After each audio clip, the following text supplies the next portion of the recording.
Hello. Hello, thanks for joining us. Welcome to the Guitaristas and happy Christmas to you. Can you believe it's Christmas already? This is my last film before Christmas and in fact the last film of this year. So I want to take this opportunity to say thank you for the wonderful support you've given me this year. For all the clicks, for all the fabulous comments, for all the support. And in particular, for enabling my habit throughout the year. I've had a count up, 28 guitars we've acquired this year. 28 which I've either bought or traded, nothing for free. 28 guitars, that's more than one a fortnight, isn't it? It's amazing. So what we're going to do today is we're going to have a little look back at the highs and lows of the year, you know. I don't think there were any bad guitars this year. I don't think you can get a bad guitar these days. But there were certainly some high points and low points in the roller coaster ride through 2023 guitar acquisition syndrome on this channel. So join me. Let's have a little look back at some of the things that happened. And then at the end of this film, I'm going to choose my guitar of the year. The guitar that I bought this year that I like the most. So stick around till the end. Now, let's get stuck in.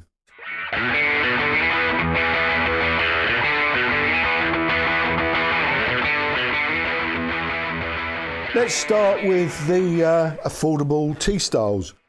Around about £500 mark, there was this Squier Classic Vibe FSR Custom that everyone loves. And then there was the Tokai, the G&L Arse Hat, the Squier T7 and the Fender Player Telecaster, all around £500. So I reviewed all of those individually and then I did a big comparison, a big back-to-back comparison film. Let's have a look at these pickup readings. Loads of information. Put it on hold and have a look and try and decipher that. Can you attribute those numbers to how the guitars sound at all? I don't know. But there's the info for you, nerds.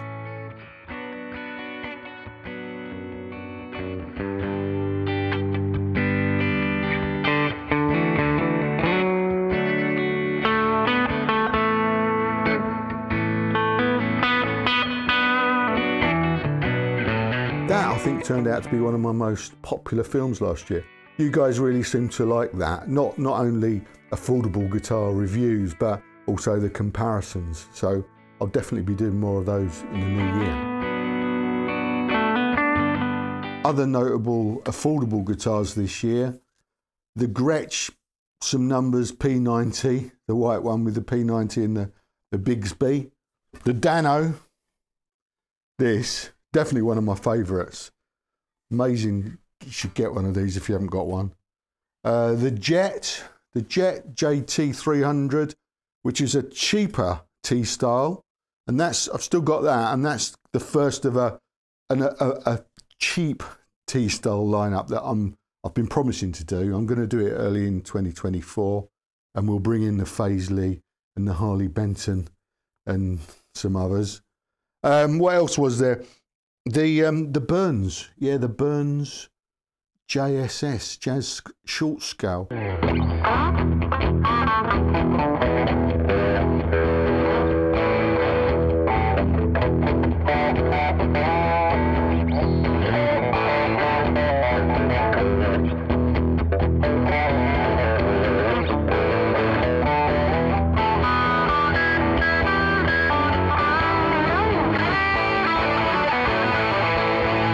Wicked little affordable retro guitar. If you haven't checked out that Burns review, do. And yeah, that's a fun little guitar that was.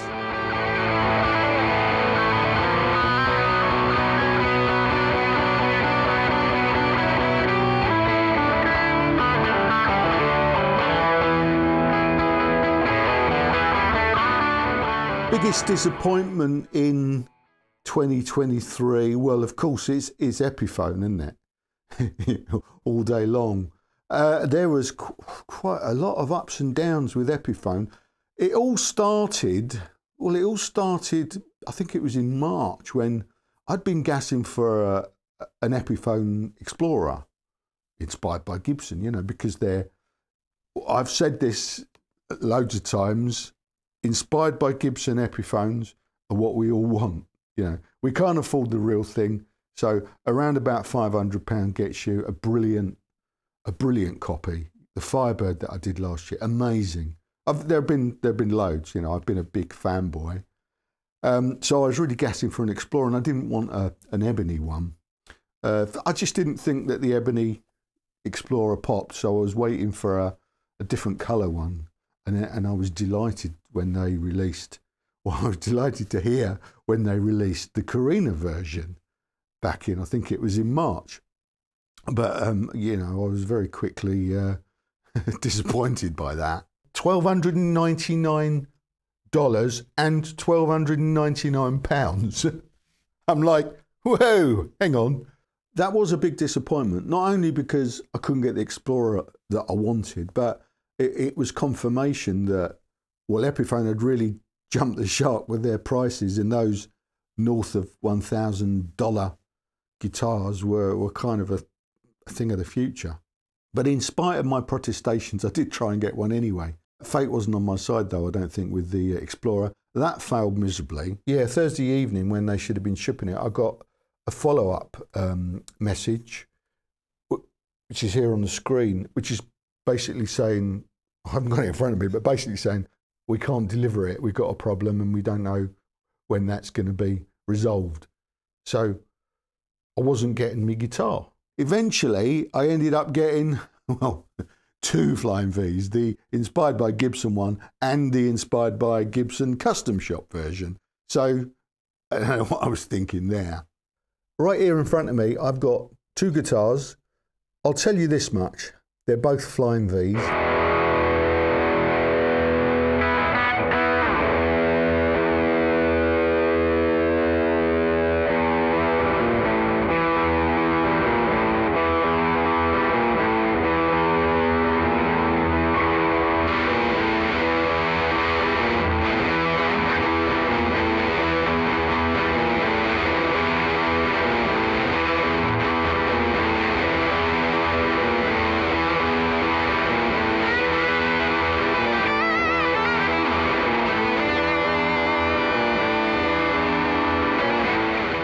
The cheaper ebony one turned out to be fabulous, and the expensive Carina one turned out to be broken.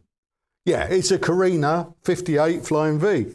What I noticed straight away, though, and what you will notice, see this, the nut. I noticed straight away the nut slipped. Now, as I said, I unboxed this yesterday. The strings had full tension on them. I loosened them off straight away because I thought, oh, okay, what I need to do here is just loosen strings off, pull that back into place. Jobs are good, and wouldn't be the first time that I had found a slipped nut. However, I then flipped it over and discovered that. There you go. You see that? Smashed headstock. Smashed. Big old crack there. Big old crack. So that was a big disappointment, but I did get lots of content out of that guitar. I ended up keeping it, and we fixed it here on the channel. So after the ups and downs of the inspired by Gibson Epiphones, I then went back to what they do best, which is their originals. The Epiphone originals, there's nothing like them. I picked up a Sheraton too.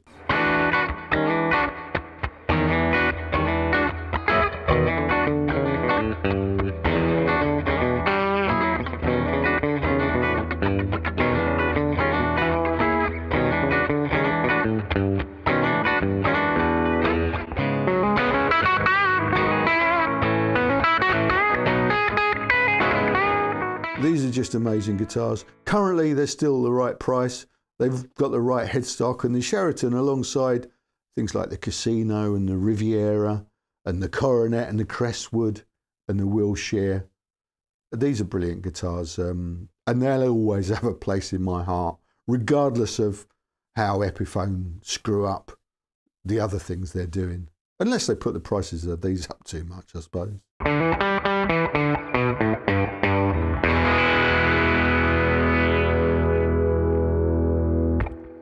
You've got a lovely palette of colours here to play with, I think. Yeah, sounds good. Following the Sheraton, I thought we'll get a couple of the other semi-hollows and do another comparison. So first I picked up the ES339. This one, the 339, is quite possibly one of the most frequent requests that I get from you lot. Can you review a 339, Cole? So that's what I'm going to do today. I've got this. I've bought this. Straight away there were issues with this one, and in this one I had to send it back. Tell us why this didn't meet your expectations. Is a wiring fault. The neck pickup. That's all I need to say, isn't it? There's a wiring fault on the neck pickup. While I was waiting for a replacement, I bought an ES335. Ta-da! It's a 335. Another 335. Look at that, in sunburst.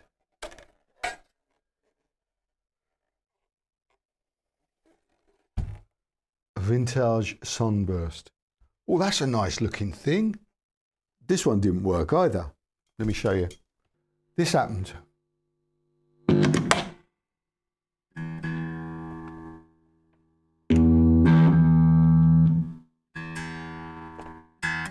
Or nothing.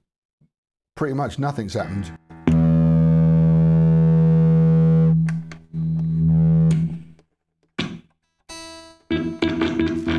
Fucking ridiculous, isn't it?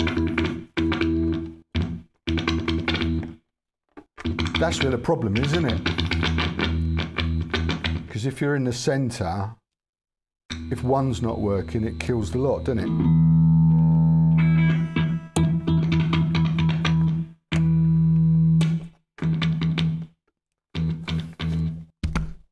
Ridiculous, isn't it?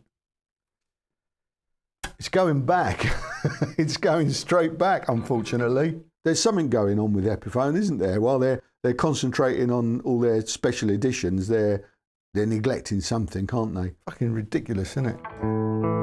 Eventually, I got 2 more guitars and we did the comparison.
Moving on from Epiphone, had a couple of really nice Squiers from the Paranormal series.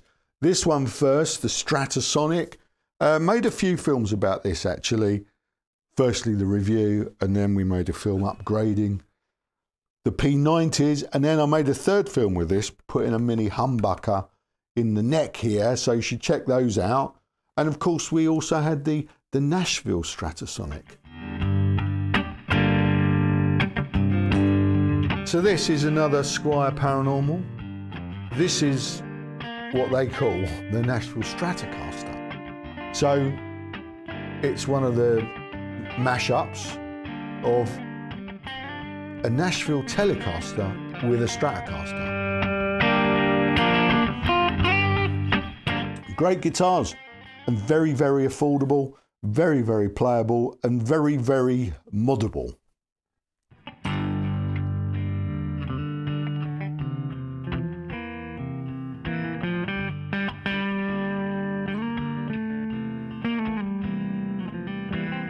Now, just going back to the Carina Flying V briefly, after a while I decided I was just going to sell that. But as I'd predicted, the prices had dropped. They were still available at less than retail price. So trying to flog a broken headstock Flying V, no one was interested, to be honest with you. But a mate of mine from the Netherlands, Mike from Upstairs to the Right Music, we were talking, and he said, "Oh, I've got a guitar, this one here, that I'll trade you if you like, the Stoner." So I went to Denmark Street, met him, and we did a trade. Made a nice film about that. We're going on a guitar safari. No, what I really am going to do is I'm going to try to see what kind of trade value I can get for this here in London.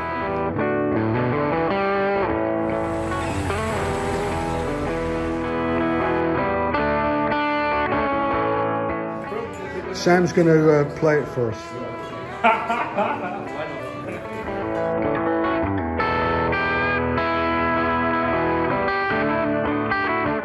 Great. While I was there, I checked out some Tokais, didn't I? The Japanese ones, which I'd always been gassing for, let's be honest. And I ended up bringing one of them home as well. This has definitely got it. Yeah. It's gorgeous, isn't it? It looks good on you too, yeah. No, it does. That's the problem, isn't it? And here that is. This is a great guitar. This is a contender for my guitar of the year, but it hasn't quite made it to the #1 spot.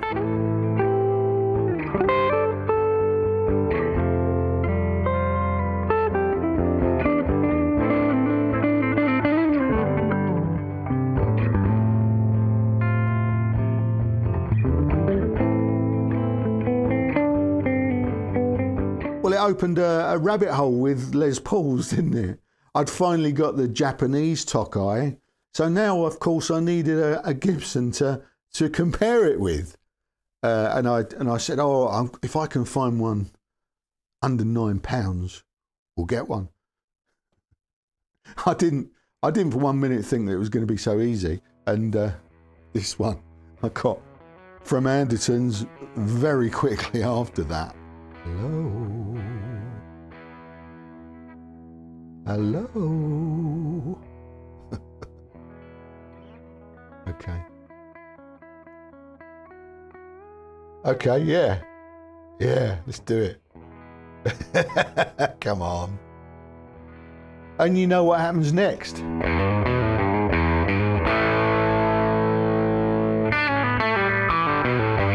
It's an uncontrollable urge to keep buying things that you probably shouldn't buy. And I appeared to have found my Les Paul. I got it for a good price. And it's great. Surely a Gibson couldn't be my guitar of the year, could it? Surely not a Gibson Les Paul. Well, let's see.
point I was really on a roll, spending the old spondoolies, and I saw at a big discount the SG Standard 61 faded.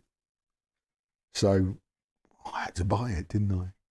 It's a bloody cool guitar, isn't it? So why did I get this? Well, two reasons. Okay, so first reason, we'll deal with the pricing. It was a bargain. It was 25% off.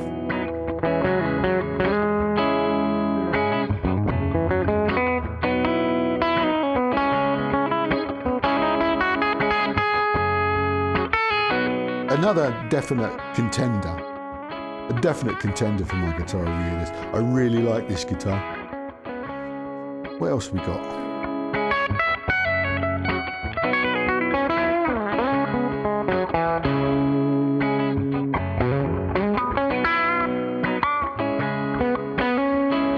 Okay, it was a mad year for spending, and a few of you pointed out that I seem to have abandoned affordable guitars. I'd bought an expensive Tokai, an expensive Gibson Les Paul, an expensive SG. I mean, these are £1,500 to £2,000 guitars, and I'd bought three in quick succession. So Epiphone then didn't really help, did they? Because they released another Joe Bonamassa signature, which was an SG, which is like catnip, isn't it? Unfortunately, that was also £1,500. So I bought one. Of course I got one. As so many of you predicted last week.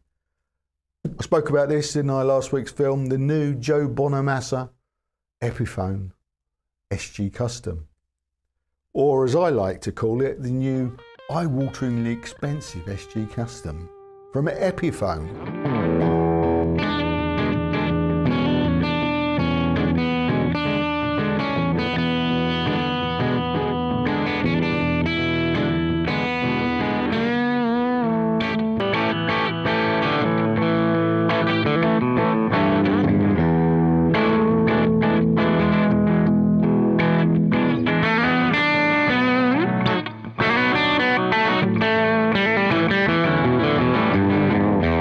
I was hugely cynical. I knew it was going to be a good guitar, but I also knew it wasn't going to be worth £1,500. Look at this.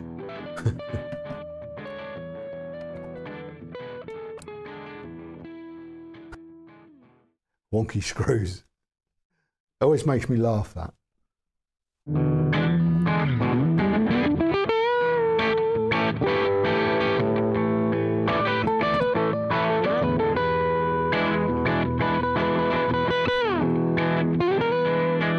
It's not a premium product. There's nothing that sets this apart from any of the other inspired by Gibson range that I've reviewed many over the years. The Ebony SG Custom, for instance, which was around about £500. There's nothing that sets this apart from the fact that it's got an extra pickup. And slightly different parts. So it's not as if they paid any more attention to detail to this particular one, as has been demonstrated, I think, by various faults. Wonky screws, you know, sharp frets, wonky screw. And all right, yeah, they've got the horn a bit wrong.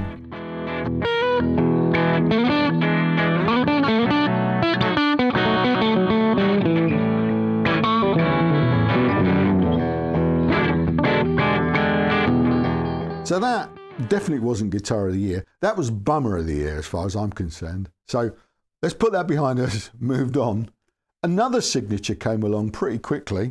This one here, the Guild Kim Thale Polara.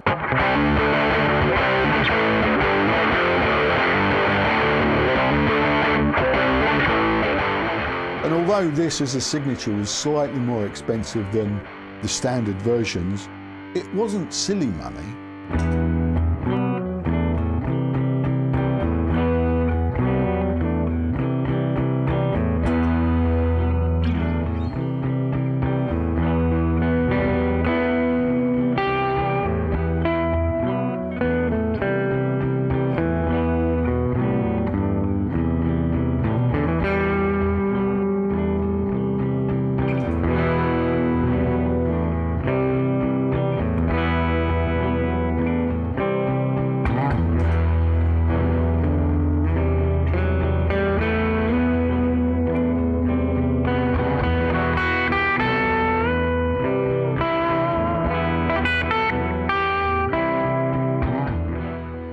And it's a great guitar, and I've still got it, as you can see, at the moment. So, yeah.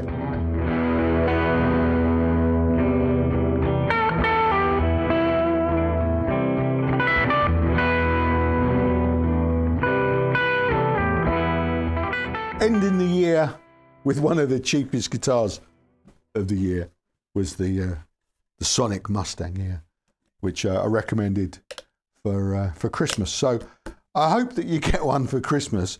This Sonic turns out they're a little bit different to the Bullets. I'm going to do a comparison with the Bullets because they've obviously changed the manufacturer and they've changed a few things about these. They've done away with that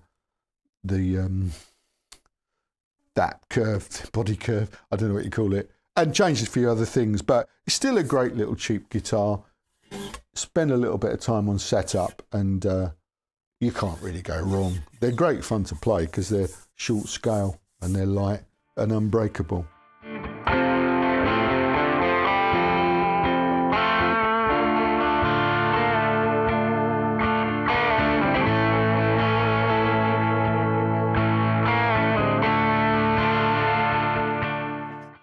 I love these little things. So I've got 3 Squier Mustangs now. Says it all, doesn't it?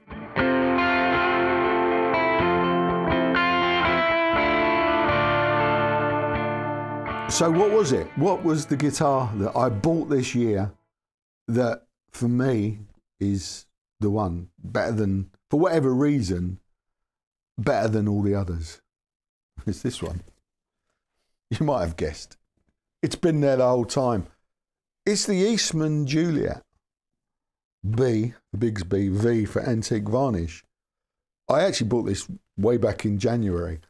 First guitar of 2023 that I bought. And I pretty much knew then that this was going to be here now.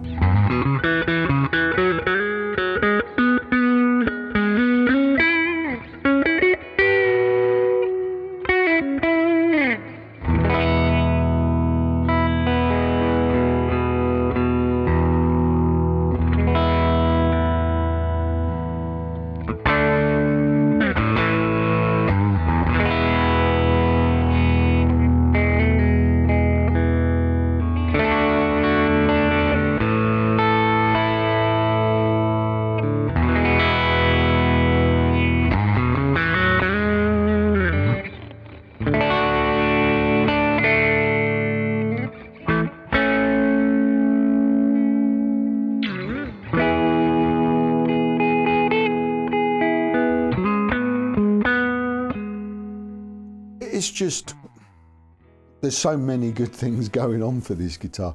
It's unique, it's an original design, love it or hate it. I happen to love it.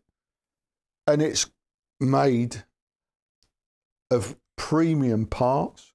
It's got bare knuckle pickups in it. It's got, I think it's Japanese hardware, bridge, tuners, nicely aged. Proper US Bigsby. It's lightweight and it sounds fucking fantastic.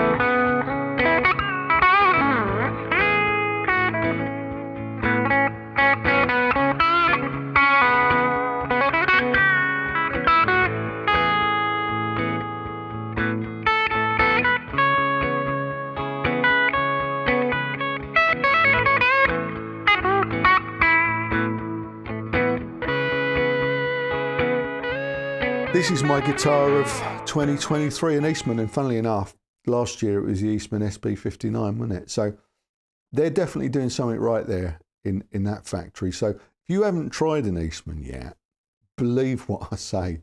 They're, well, certainly I'm going to say the antique varnish ones, because there's a certain feel that these have got, like no other. Well, like only a vintage guitar has, a really nice, worn-in, old feel.